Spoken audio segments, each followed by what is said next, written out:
حضرت آدم 40 سال ہو گئے طلب مغفرت کی دعا کرتے رہے، ربنا ظلمنا انفسنا وان لم تغفر لنا وترحمنا لنکونن من الخاسرین، تو نے اگر نہ معاف کیا تو ہم خسارہ کر اٹھانے والوں میں سے ہو جائیں گے۔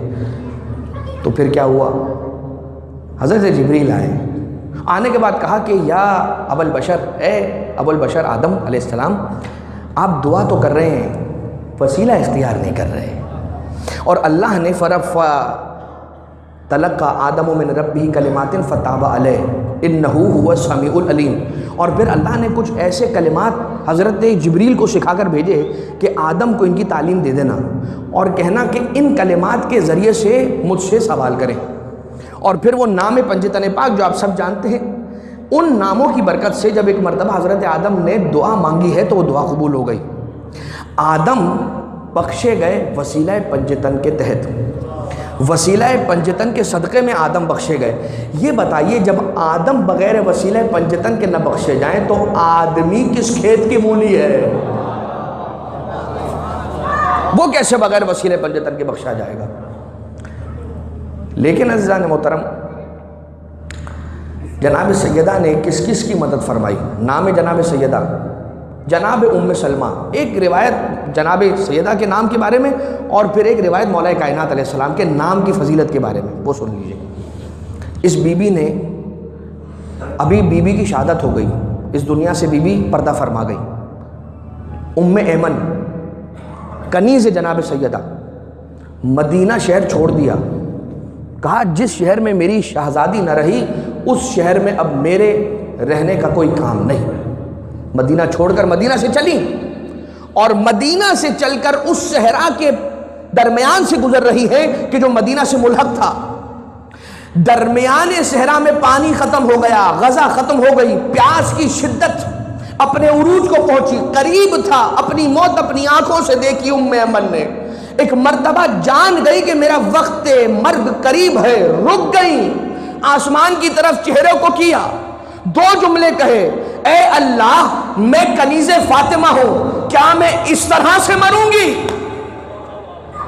اور اس کے بعد جب یہ جملہ کہا ہے نا ام ایمن نے، آسمان سے پانی نازل ہوا، ایک کوری میں پانی آیا، اور جناب ام ایمن نے پانی وہ جو آسمان سے آیا نام سیدہ کے صدقے میں وہ جناب ام ایمن نے پیا۔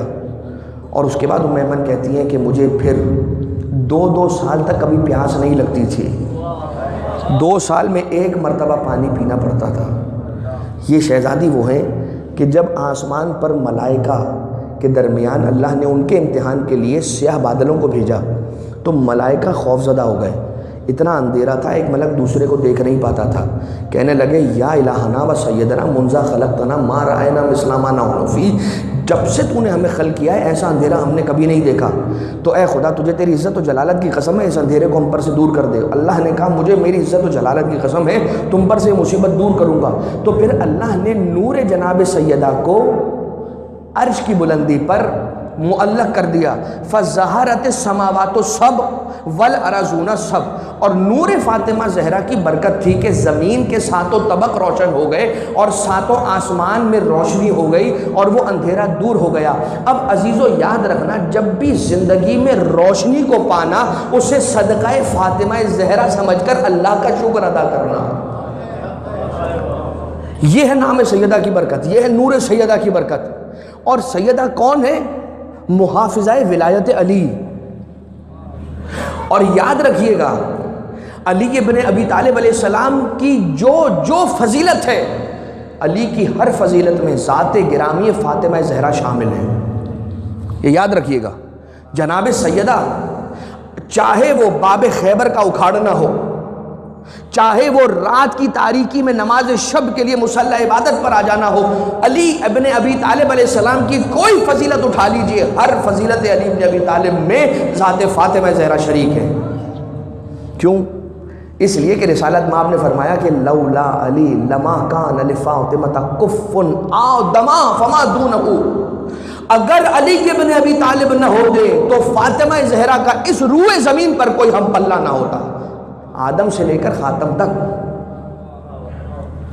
کون ہے علی؟ کون ہے وہ علی کے جس کی محافظت کے لیے اتنی بڑی بطول نے اپنی قربانی پیش کی؟ کون ہے یہ علی؟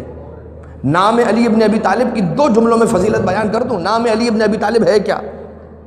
نام سرکار امیر کائنات علیہ السلام قمبر مقروض ہوئے، یہودی کے مقروض ہیں. یہودی نے کہا اگر تو علی کا چاہنے والا نہ ہوتا تیرا قرض ابھی معاف کر دیتا، مگر کیا کروں تیرے دل میں علی کی محبت ہے، ابھی علی کی محبت چھوڑ دے قرض معاف کروا دے.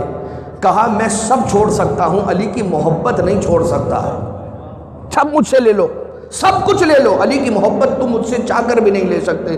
اتنے میں مولا کائنات گزر رہے تھے. مولا کائنات قریب آئے، پوچھا قمبر کیا ہوا؟ کہا مولا یہ یہودی تجھے ستا رہا ہے. کہا تو فکر کیوں کرتا ہے؟ جو بھی تیرا قرض ہے زمین سے پتھر اٹھا، مارکیٹ میں چلا جا بازار میں، اور بازار میں جا کر اس پتھر کو بیچ کر جو اس کی رقم آتی ہے اس کی رقم سے اس کا قرض اتار دے. کہا مولا، قمبر نے کہا مولا پتھر؟ کہا ہاں، پتھر اٹھا کر بازار میں بیچ کر جو اس کی قیمت آتی ہے اس کو چکا دے. کہا مولا پتھر؟ کہا ہاں، میرا نام پڑھ کر اسے ہاتھ لگا، یہ تیرے لیے سونا بن جائے گا. اور اگر قمبر جیسا یقین بھی چاہیے عزیزو، جو یقین قمبر کو تھا اس یقین کے ساتھ پتھر کو ہاتھ لگایا ہے، ایک بڑا پتھر کا ٹکڑا سونا بن گیا. ارے وہ قمبر ہی کیا کہ جو در علی سے تربیت پانے کے بعد وہ نہ کہے جو اس نے کہا. کیا کہا؟ مولا یہ تو بہت زیادہ ہے، مجھے اتنے سارے کی ضرورت نہیں ہے. در علی ابن ابی طالب علیہ السلام انسان کو اتنا بے نیاز کر دیتا ہے کہ سامنے مال و متاع دنیا دیکھ کر بھی اس کا دل للچاتا نہیں ہے. ایک مرتبہ مولا کائنات نے کہا کہ دیکھ اس میں سے توڑ کر جتنا چاہیے لے لے، باقی چھوڑ دے. کہا مولا یہ سخت دھات ہے، نرم دھات نہیں ہے. کہا میرا نام لے کر سونے پر ہاتھ رکھ دے، خدا اس سونے کو تیرے لیے ویسے ہی نرم کر دے گا جیسے داؤد کے لیے لوہے کو میرے نام کے صدقے میں نرم کیا تھا. یہ علی ابن ابی طالب علیہ السلام کا نام ہے، نام گرامی. حضرت نوح علیہ السلام زیارت امیر المومنین علیہ السلام روز ولادت رسالت مآب، مفاتیح الجنان کے اندر زیارت موجود ہے. السلام علیکہ یا من انجى اللہ سفینۃ نوح باسمہ، میرا سلام ہو اس علی پر کہ جس کے نام کے صدقے میں نوح کی کشتی کو نجات ملی. نام کے صدقے میں رسالت مآب بیٹھے، رسالت مآب بیٹھے اور ایک جن کے ساتھ سوال و جواب کا سلسلہ چل رہا ہے. یہ آخری بات اور اس کے بعد پھر ربط مصائب اور مصائب. اتنے میں ایک جن قوم جن سے ایک فرد تھا، رسالت مآب سے سوال و جواب کا سلسلہ چل رہا تھا. اتنے میں ایک مرد داخل ہوا حجرہ رسالت مآب میں، جس شخص کو دیکھ کر وہ جن ایک مرتبہ کانپنے لگا. کہا یا رسول اللہ مجھے اپنی پناہ میں لے لیجئے، یا رسول اللہ مجھے اپنی پناہ میں لے لیجئے، میری حفاظت فرمائیے، مجھے ڈر لگ رہا ہے. کس سے ڈر لگ رہا ہے؟ علی ابن ابی طالب داخل ہوئے. کہا کہ اس سے کیوں ڈرتے ہو؟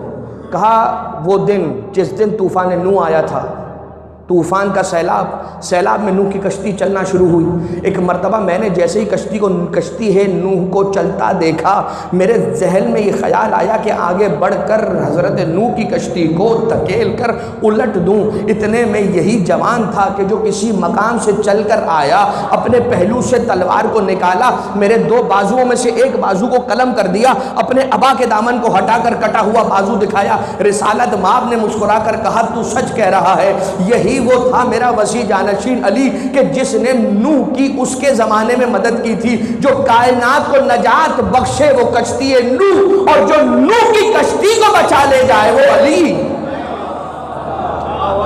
وہ علی. اور میرے مولا نے خود اپنے نام گرامی کے بارے میں کیا ارشاد فرمایا؟ انا کتب اسمی علی العرش فاستقر وعلی السماوات فقامت وعلی الارضین ففرشت وعلی الریح فزرت وعلی الوادی فہمعا وعلی البرق فلمعا وعلی السحاب فدمعا وعلی اللیل فدجا واظلم وعلی النہار فانارا وتبسم. میں وہ علی ہوں کہ جس کا نام جب عرش پر لکھا گیا تو اسے قرار آ گیا، جب آسمانوں پر لکھا گیا تو وہ ٹک گیا، جب زمینوں پر لکھا گیا تو بچھنے لگی، جب ہواؤں پر لکھا گیا تو چلنے لگی، جب وادیوں پر لکھا گیا تو چشمے جاری ہوئے، جب آسمانوں پر لکھا گیا تو برسنے لگے، جب بجلیوں پر لکھا گیا تو کڑکنے لگی، جب رات پر لکھا گیا تو تاریک ہو گئی، ویران ہو گئی، اور جب دن پر لکھا گیا تو روشن ہو گئی، مسکرانے لگی۔ یہ جب سوچئے نام علی کی یہ عظمت ہے تو ذات علی کی کیا حیبت ہوگی۔ ہر شخص زمانے کا ولی ہو نہیں سکتا اور مظہر اوصاف جلی ہو نہیں سکتا، متول سے عقل کی میزان میں باعث جو عقل میں آ جائے علی ہو نہیں سکتا۔